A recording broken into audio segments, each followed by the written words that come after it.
इस मूवी की शुरुआत वहीं से होती है जहां पर इसका पिछला पार्ट खत्म हुआ था। वहां पर कुछ डॉक्टर्स आते हैं जो कि जिगसॉ की बॉडी से अलग अलग पार्ट्स को निकाल रहे होते हैं। उसी दौरान ही उन्हें एक टेप मिलती है जिसे जिगसॉ ने पिछले पार्ट में निकल लिया होता है, जिस वजह से वहां पर डिटेक्टिव हॉफमैन आते हैं जो कि जिगसॉ की बॉडी से मिली उस टेप को ऑन करते हैं। उसमें जिगसॉ उन्हें बताता है कि अब वो भी उसके गेम का पार्ट है। डिटेक्टिव हॉफमैन को फील होता है कि आखिर जिगसॉ ने मरने से पहले ही इस टेप को रिकॉर्ड कर लिया था, क्योंकि उसे पता था कि वो जिगसॉ के मरने के बाद यहाँ पर जरूर आएगा। सीन चेंज हो जाता है और अब हम कुछ लोगों को देखते हैं जिन्हें जिगसॉ ने अपने ट्रैप में फंसा लिया होता है। वहाँ पर मौजूद उन दोनों ही शख्स के अलग अलग पार्ट्स को सिल दिया गया था, एक शख्स की आंखें और दूसरे का मुंह। जिगसॉ उन्हें बताता है कि उन्हें वक्त खत्म होने से पहले ही यहाँ से निकलना होगा, क्योंकि अगर वो उस मशीन से खुद को अलग नहीं कर पाए तो वो मारे जाएंगे। वो मशीन उन्हें अपनी तरफ खींचने लगती है, जिस वजह से वो दोनों ही की को ढूंढने की कोशिश करने लगते हैं। असल में जो कीज थी वो उनके नेक पर ही लगी हुई होती है और ये चीज वो दूसरा शख्स नोटिस कर लेता है, जबकि पहला वाला तो कुछ देख ही नहीं पा रहा था, जिस वजह से वो शख्स उसे मशीन में ही फंसाकर मार देता है और बाद में कीज को हासिल करके खुद को आजाद कर लेता है। इधर डिटेक्टिव हॉफमैन अपनी पूरी टीम को लेकर उस प्लेस पर जाते हैं जहां पर पहले जिगसॉ अमांडा के साथ रहा करता था। वहीं पर उन्हें एलिसन की डेड बॉडी मिलती है जो कि पिछले पार्ट में मारी गई थी। वहीं पर एक और डिटेक्टिव आती है जो कि हॉफमैन की पार्टनर होती है। अब क्योंकि एलिसन उनकी डिटेक्टिव साथी थी, जिस वजह से वो उस ट्रैप को बहुत ही गौर से देख रहे होते हैं। डिटेक्टिव हॉफमैन उसे बताता है कि इस ट्रैप को देखकर ऐसा लग रहा है कि मानो इस ट्रैप को कभी जिगसॉ ने बनाया ही न हो, क्योंकि जिगसॉ कभी भी ऐसे ट्रैप्स बनाता ही नहीं है जिससे उसके विक्टिम उस ट्रैप से निकल ही न सके। उसी रात हम ऑफिसर रिक को देखते हैं जिसे अपने घर में किसी शख्स के होने का एहसास होता है, जिस वजह से वो हर तरफ उसकी तलाश करने लगता है। उसी दौरान ही पिग का नकाब लगाए शख्स उस पर अटैक कर देता है, जिस वजह से रिक बेहोश हो जाता है। बाद में जब उसकी आंख खुलती है तो वो खुद को बाथटब में पाता है। इस बात से रिक को कुछ भी समझ नहीं आ रहा होता है।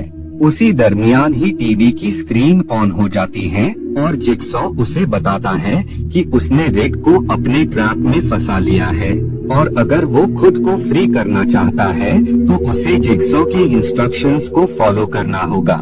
वो उसे बताता है कि 90 मिनट के दरमियान ही उसने डिटेक्टिव हॉफमैन और एरिक को आजाद करना होगा, क्योंकि जिगसॉ ने उसके साथ ही उन दोनों को भी अपने ट्रैप में फंसा लिया होता है। जिसके बाद रिक अपना पहले टास्क को पूरा करने के लिए आगे बढ़ जाता है। घर पर उसे पिग का मास्क लगाए शख्स मिलती है और साथ ही उसके हाथ में उसे एक टेप मिलती है।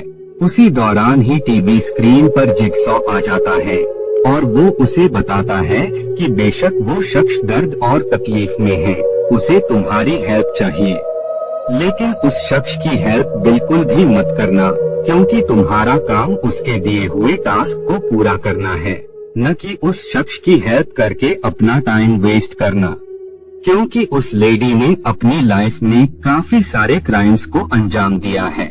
लेकिन रिक जिगसॉ की कोई भी बात पर ध्यान नहीं देता है और वो उस शख्स की हेल्प करने का डिसाइड करता है, क्योंकि रिक को सबकी मदद करना काफी पसंद था।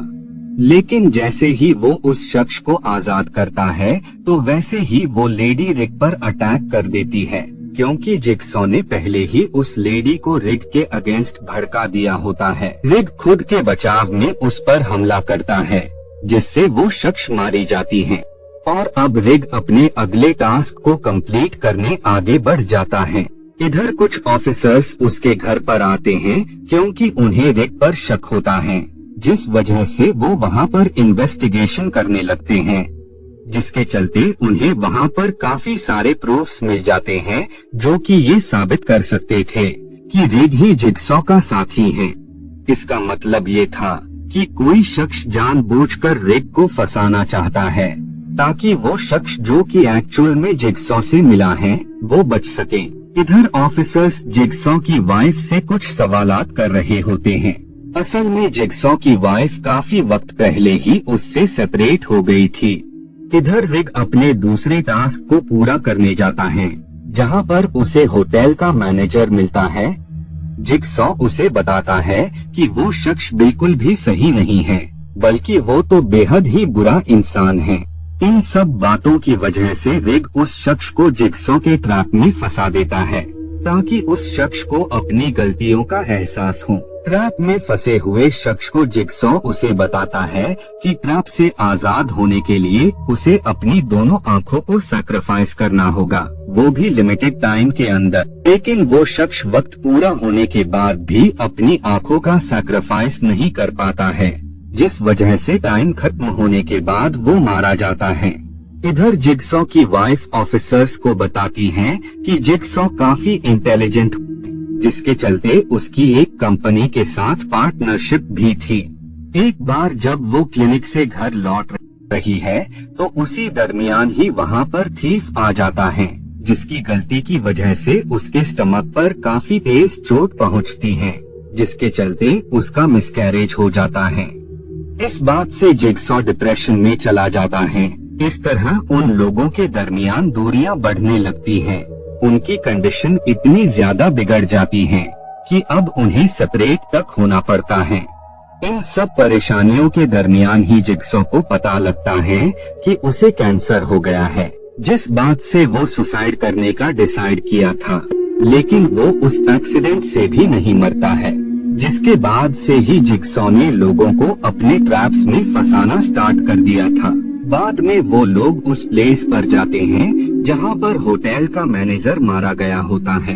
उन ऑफिसर्स को वहां पर एक और शख्स का जिगसॉ के साथ मिले रहने का क्लू मिलता है, और वो शख्स कोई और नहीं बल्कि जिगसॉ का बिजनेस पार्टनर ही था।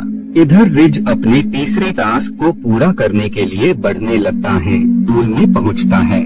वहां उसने पहले भी एक बच्ची का केस हैंडल किया था, जहां पर वो ये प्रूफ ही नहीं कर पाया था कि उस बच्चे के पेरेंट्स उसे अब्यूज करते हैं। खैर रिज उस बच्चे के पेरेंट्स के पास पहुंचता है जिनकी बॉडी में रॉड हुई थी और उससे उन्हें काफी पेन भी हो रही होती है। उसी दरमियान जिगसॉ उसे बताता है कि रिज को उसके रूल्स को फॉलो करना चाहिए, क्योंकि रूल्स के मुताबिक उसे उन लोगों की हेल्प नहीं करनी है। लेकिन रिज इस बार भी जिगसॉ की बात पर कोई भी ध्यान नहीं देता है और वो उस बच्ची की मॉम को सेव कर लेता है। इधर वो ऑफिसर्स स्कूल में आ जाते हैं जहां पर उन्हें जिगसॉ का पपेट मिलता है, और जब वो ऑफिसर उसके करीब जाती हैं तो वो वैसे ही फट जाता है, जिस वजह से वो ऑफिसर इंजर्ड भी हो जाती है। इधर वो ऑफिसर जिगसॉ के वाइफ की बातों और सबूतों की हेल्प से उस प्लेस का पता लगा लेते हैं जहां पर जिगसॉ ने एरिक और हॉफमैन को अपने ट्रैप में फंसाया होता है, और यही लोकेशन रिग के आखिरी टास्क को कंप्लीट करने वाली लोकेशन भी होती है। उस प्लेस पर एरिक और हॉफमैन जिगसॉ के ट्रैप में फंसे हुए होते हैं। जिगसॉ ने इस तरह से ट्रैप्स को लगाया हुआ होता है कि अगर कोई एक भी शख्स उसके रूल्स को ब्रेक करेगा तो वो दोनों ही मारे जाएंगे। उसी दरमियान ही वो शख्स वहां पर आ जाता है जिसने उन दोनों ही लोगों को ट्रैप में फंसाया हुआ होता है, और वो ही जिगसॉ का बिजनेस पार्टनर होता है। लेकिन यहाँ हमें पता लगता है कि असल में उस शख्स का जिगसॉ के ट्रैप्स में कोई भी हाथ नहीं है, बल्कि वो तो खुद जिगसॉ का विक्टिम था। वो शख्स 90 में पूरा होने का वेट कर रहा होता है ताकि वो उस डिवाइस को अपनी बॉडी से अलग कर पाए, लेकिन वक्त पूरा होने से पहले ही रिज अंदर आ जाता है, जिसके चलते एरिक मारा जाता है। इस बात से रिच को लगता है कि जिगसॉ का साथी वो ही शख्स है, जिस वजह से वो उसे मार देता है। रिज उस हमले में काफी ज्यादा इंजर्ड हो गया था, लेकिन हैरानी की बात होती है कि हॉफमैन को कुछ भी नहीं हुआ था, जबकि एरिक के साथ तो उसे भी मर जाना चाहिए। असल में जिग्सॉ ने हॉफमैन को ही चुना होता है ताकि वो उसके काम को आगे बढ़ा सके, क्योंकि जिग्सॉ को ऐसे ही किसी शख्स की तलाश होती है। बाद में हॉफमैन उसे वहीं पर लॉक कर देता है। यहाँ हमें पता लगता है कि जिग्सॉ ने रिच को अपना विक्टिम इस वजह से बनाया हुआ होता है ताकि वो रिच को ये बता सके कि हर एक की मदद करना सही नहीं है, कभी कभी हमें सेल्फिश होना चाहिए। सीन प्रेजेंट में आ जाता है। असल में जिग्सॉ ने अपनी डेथ के पहले से ही सब कुछ प्लान किया था और उसने उस शख्स को भी चूज कर लिया था जो उसके काम को आगे बढ़ाएगा। और इसी के साथ ये मूवी यहीं पर एंड हो